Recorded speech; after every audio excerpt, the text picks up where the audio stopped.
আসসালামু আলাইকুম রহমতুল্লাহি ওয়াবারাকাতুহ। 1 মিনিট মাদ্রাসা ইউটিউব চ্যানেলে সম্মানিত মা ও বোনেরা, আজ আমি আপনাদের জন্য একটি নতুন ভিডিও নিয়ে হাজির হয়েছি। আগামী 3 ফেব্রুয়ারি মঙ্গলবার শবে বরাতের রাত। এ রাতে আপনারা সহজেই যেন 12 রাকাত নফল নামাজ পড়তে পারেন, তার সহজ নিয়ম নিয়ে হাজির হয়েছি এবং একটি ছোট্ট দোয়া, যেই দোয়া পাঠ করলে আপনার জীবনের সমস্ত গুনাহ আল্লাহ তাআলা ইনশাআল্লাহ মাফ করে দেবেন। মনের মধ্যে একটা বিশ্বাস নিয়ে নিয়ত করে আমলটি করবেন দিনী বোনেরা। আপনি কি জানেন এমন একটি রাত আছে যে রাতে ঘরের ভিতর নিঃশব্দে পড়া নামাজ আল্লাহর আরশ পর্যন্ত পৌঁছে যায়? এমন একটি রাত যে রাতে একজন মা, একজন বোন, একজন স্ত্রী নিজের চোখের পানিতে জীবনের পাহাড় সম গুনাহ মুছে ফেলতে পারে ইনশাআল্লাহ। আজকের ভিডিওটিতে আমরা সেটাই জানব। মহিলা মা ও বোনেরা কিভাবে শবে বরাতের 12 রাকাত নামাজ পড়বেন, তার সহজ নিয়ম, আলাদা কোনো কষ্ট নেই, এবং নামাজের পর কোন দোয়া পড়বেন, কোন ভুলগুলো করা যাবে না বা করবেন না। ভিডিওটি শেষ পর্যন্ত দেখবেন, হয়তো এই রাতটাই আপনার জীবনের সবচেয়ে বড় সুযোগ দিনী বোনেরা। শবে বরাত কি ও কেন গুরুত্বপূর্ণ, প্রথমে সেটা জানবো। শবে বরাত মানে হলো মুক্তির রাত, ক্ষমার রাত, নাজাতের রাত। এই রাতকে বলা হয় লাইলাতুন নিফসি মিন শাবান। হাদিসেও এসেছে এ রাতে আল্লাহ তাআলা আসমানে নেমে এসে বলতে থাকেন, কে আসো ক্ষমা চাইবে, আমি তাকে ক্ষমা করে দেব।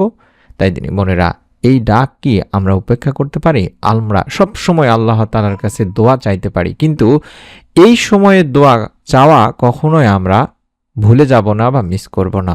তাই অনুরোধ করছি, সময় বেঁধে আপনারা এই সময়টিতে আমল করার চেষ্টা করবেন, সময় বের করবেন কাজ সমস্ত কিছু গুছিয়ে নিয়ে।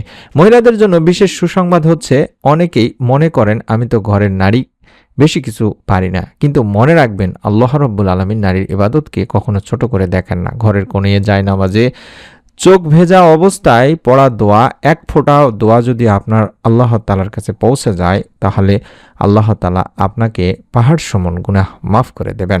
মহিলাদের শবে বরাতের 12 রাকাত নামাজের নিয়মটি আমি স্পষ্টভাবে, সুন্দরভাবে, সহজভাবে বলে দেওয়ার চেষ্টা করছি।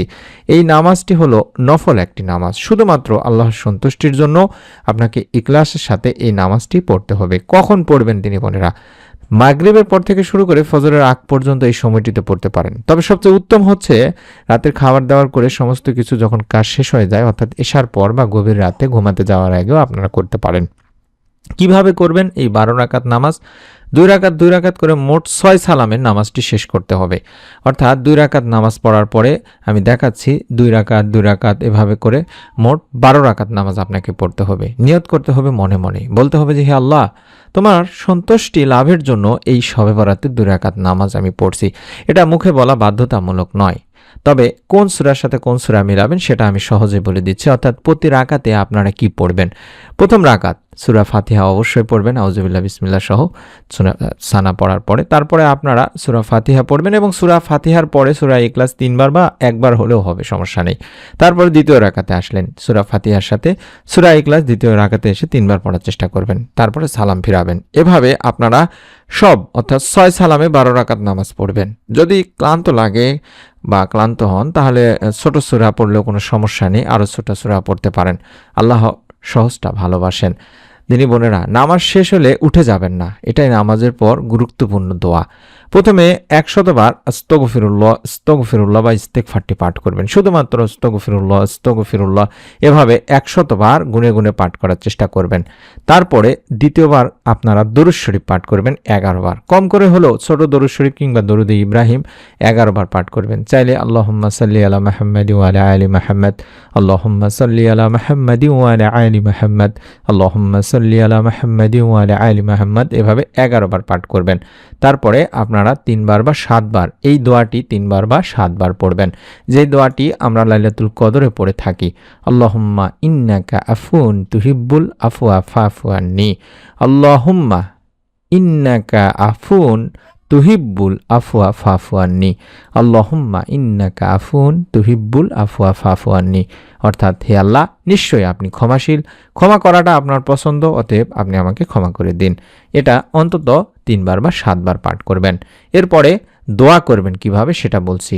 বলবেন যে হে আল্লাহ, আমি অনেক ভুল করেছি, হে আল্লাহ আমাকে ক্ষমা করুন, হে আল্লাহ আমার সংসার ঠিক করে দিন, হে আল্লাহ আমার সন্তানদের হেফাজত করুন। যারা নেক সন্তান চান তারা আল্লাহ তাআলার কাছে বলবেন, হে আল্লাহ আমাকে নেক সুন্দর সুস্থ সন্তান দান করুন। চোখের এক ফোঁটা পানি আল্লাহ তাআলার কাছে সবচেয়ে দামি দিনী বোনেরা। এই রাতে যে কাজগুলো করবেন না, বিশেষ করে লোক দেখানো ইবাদত করবেন না, অতিরিক্ত গল্প ফোন বা সোশ্যাল মিডিয়া ব্যবহার করবেন না, কারো প্রতি হিংসা রেখে দোয়া করবেন না বা আমল করবেন না। এ রাতে মনকে পরিষ্কার করবেন, কাউকে ক্ষমা করে দেবেন এবং আল্লাহর উপর শুধুমাত্র ভরসা রাখবেন। প্রিয় দিনী বোনেরা, আপনারা জানেন কিনা আগামী শবে বরাত আল্লাহ রাব্বুল আলামিন আমাদের কপালে রেখেছেন কিনা আমরা কেউ জানি না। তাই এই শবে বরাত যদি পেয়ে যান বা আপনারা, হতে পারে আপনার জীবনের নতুন একটি শুরু। তাই এই শবে বরাতকে কাজে লাগাবেন। আল্লাহ যেন আমাদের সব গুনাহ মাফ করেন, এই শবে বরাতের আমলের ওসিলায় দুনিয়া ও আখিরাতে সম্মান দান করেন, নারীদের চোখের পানিকে কবুল করেন, আমিন। আপনাদের কাছে অনুরোধ করব, ভিডিওটি আপনার যে কোনো বন্ধুদের সাথে, পরিচিত মা বোনদের সাথে, যারা পরিচিত তাদের সাথে শেয়ার করবেন, হয়তো তার জীবনও বদলে যেতে পারে এবং এর ওসিলায় আল্লাহ তাআলা আপনাকে অবশ্যই এর প্রতিদান দুনিয়া আখিরাতে দান করবেন। আপনাদের কাছে অনুরোধ করছি, আপনারা যারা আমাদের ভিডিওগুলো দেখেন, চ্যানেলগুলো সাবস্ক্রাইব করে রাখেননি, অবশ্যই চ্যানেলটি সাবস্ক্রাইব করে রাখবেন, বেল বাটনটি অন করে রাখবেন, তাহলে নতুন ভিডিওগুলো আপনারা পেতে থাকবেন, দেখতে পাবেন। সকলে ভালো থাকুন, সুস্থ থাকুন। আমরা দোয়া করি রব্বুল আলামিন যেন আপনাদের সকলকে এই শবে বরাতের এই আমলের ওসিলায় যার যার মনে নেক ও ভালো ইচ্ছেগুলো পূরণ করে দেন, জীবনের সমস্ত গুনাহ মাফ করে দেন, আমিন। আসসালামু আলাইকুম ওয়া রাহমাতুল্লাহি ওয়া বারাকাতুহু।